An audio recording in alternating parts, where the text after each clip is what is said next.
Students, आज हम कक्षा 8 में चैप्टर 4 दीवानों की हस्ती को पढ़ेंगे। दीवानों की हस्ती एक कविता है। इसके कवि भगवती चरण वर्मा हैं। ये कविता स्वतंत्रता प्राप्ति से पहले लिखी हुई एक कविता है। इस कविता में कवि ने स्वतंत्रता के लिए बलिदान करने वाले वीरों की मनोदशा का वर्णन किया है। कवि ने बताया है कि वो लोग स्वतंत्रता के लिए दीवाने थे और स्वतंत्रता के सामने उन्होंने अपनी हस्ती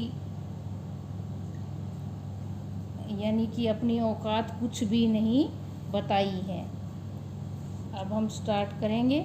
हम दीवानों की क्या हस्ती है, आज यहाँ कल वहाँ चले, मस्ती का आलम साथ चला, हम धूल उड़ाते जहाँ चले।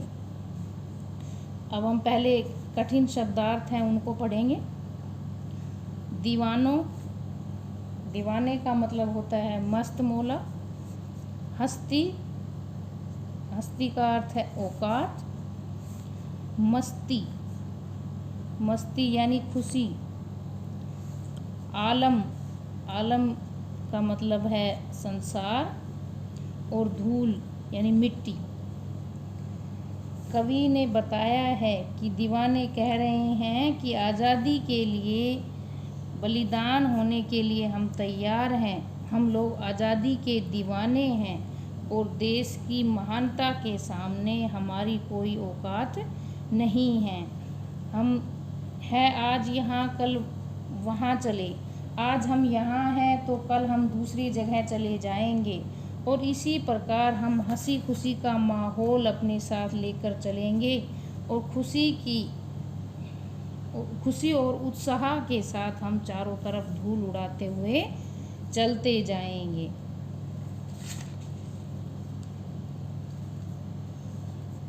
दूसरा पहरा है, आए बनकर उल्लास अभी, आंसू बनकर बह चले, सब कहते ही रह गए, अरे तुम कैसे आए कहाँ चले। कठिन शब्द देखेंगे। उल्लास यानी खुशी और आंसू यानी अश्रु। कवि ने इसमें बताया है कि जो आज़ादी के दीवाने हैं वो कह रहे हैं कि हम जहाँ भी जाते हैं वहाँ खुशी का भाव लेकर चलते हैं, लेकिन जब हम उस जगह को छोड़कर वापस जाते हैं तो सबकी आंखों में आंसू भर जाते हैं। यानी बिछड़ने का भाव जब सबके मन में आता है तो वो आंसुओं के रूप में निकलता है और सब लोग पूछते ही रह जाते हैं कि अभी तो तुम आए थे और अब तुम कहाँ चल दिए। तीसरा पहरा है, किस ओर चले यह मत पूछो, चलना है बस इसलिए चले, जग से उसका कुछ लिए चले, जग को अपना कुछ दिए चले। कठिन शब्द देखेंगे। जग यानी संसार। कवि ने बताया है कि जब दीवाने चलते हैं तो सब उनसे पूछते हैं कि तुम कहाँ चले। तो दीवाने बता रहे हैं किस ओर चले यह मत पूछो, कि हमसे ये बात मत पूछो कि हम किस तरफ जा रहे हैं, हमें तो बस चलना है इसलिए चल दिए। जग से हमने कुछ लिया है यानी संसार से हमने कुछ आदतें कुछ प्यार पाया है और इस संसार को हमने भी अपनी तरफ से प्यार देने की कोशिश की है। इस संसार में हम अपना प्यार देकर चल दिए हैं। अगला पहरा है, दो बात कही दो बात सुनी, कुछ हंसे और फिर कुछ रोए, छक्कर सुख दुख के घूंटों को हम एक भाव से पिए चले। कठिन शब्द है छक्कर यानी जी भरकर, सुख दुख के घूंट यानी जीवन में जो हर प्रकार के अनुभव होते हैं। दो बात कही दो बात सुनी। कवि ने बताया है कि देश पर मर मिटने वाले लोग कह रहे हैं कि संसार के लोगों से हमने अपनी बातें कही हैं, अपने मन के भाव उनके सामने रखे हैं और उनकी भी कुछ बातों को हमने सुना है। उनके साथ हम कुछ हंसे भी हैं और कुछ रोए भी हैं और इस जीवन में जो हमें कई प्रकार के अनुभव हुए हैं उन सबको हमने एक समान भाव से जिया है जी भरकर। हम भिखमंगों की दुनिया में स्वच्छंद लुटाकर प्यार चले।